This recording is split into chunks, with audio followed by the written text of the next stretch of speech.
ইমান সুন্দৰ গীত এই গীত যেন মই কৰবাত শুনিছো কৃষ্ণ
কোন তুমি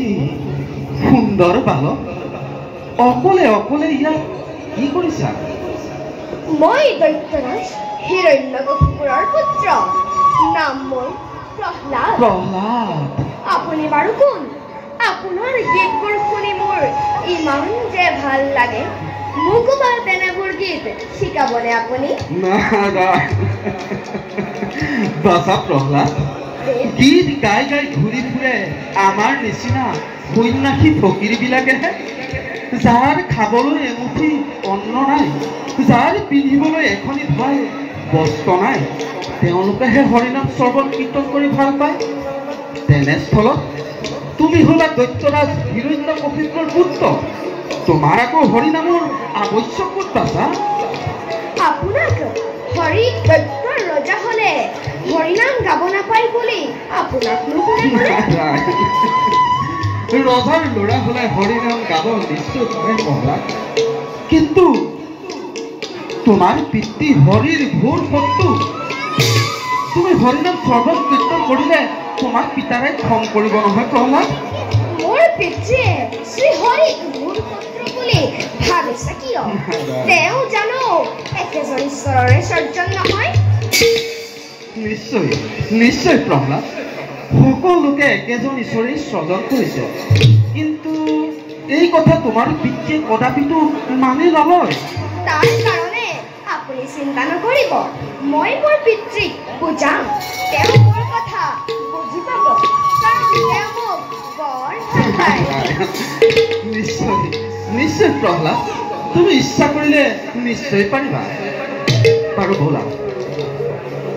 যে দেখিছা সৰোবৰটি তালৈকে যাওঁ ব'লা তাতেই তোমাক মই ২-৪টা হৰিনাম শিকাই দিম বাৰু বাছা প্ৰহ্লাদ তুমি এটা কথা কোৱাচোন তুমি কেতিয়াবা বাৰু হৰিক দৰ্শন কৰিব পাৰিছানে নাই পৰা দেৱ তেন্তে ব'লা বাছা আমি এবাৰ হৰিক ইয়াতে স্মৰণ কৰোঁ আহক মোৰ লগে লগে তুমি গাই যাবা প্ৰহ্লাদ ও নমো ভগৱতে বাসুদেৱায় ওম নমো ভগৱতে বাসুদেৱায় ওম নমো ভগৱতে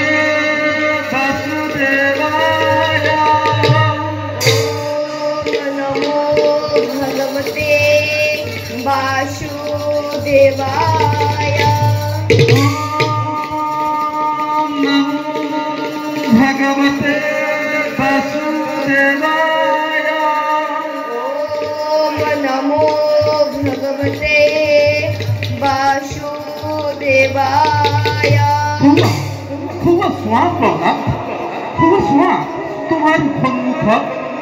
সন্মুখত শংখ চক্ৰ গদা পদ্মধাৰী দেৱ নাৰায়ণ অনাদি অনন্ত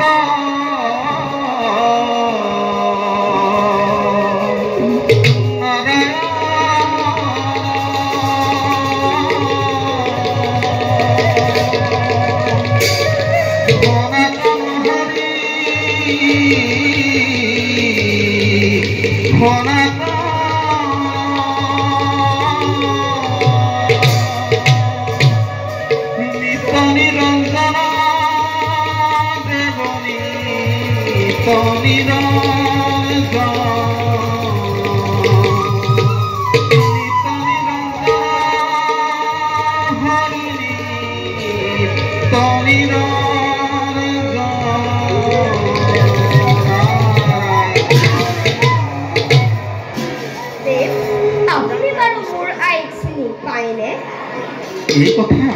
কিয় সুধিলা প্ৰহ্লাদ? কাৰণ মই যেতিয়া মাতৃৰ গৰ্ভত আছিলো তেতিয়া ইজেৰ নাপুনাৰে শুৱলা গীত আৰু বীণৰ ঝংকাৰ শুনিছিলো। প্ৰহ্লাদ, তোমাক মই আগতেও কৈছো মই দেশে দেশে গীত গাই গাই ঘূৰি ফুৰা এজন সন্যাসী।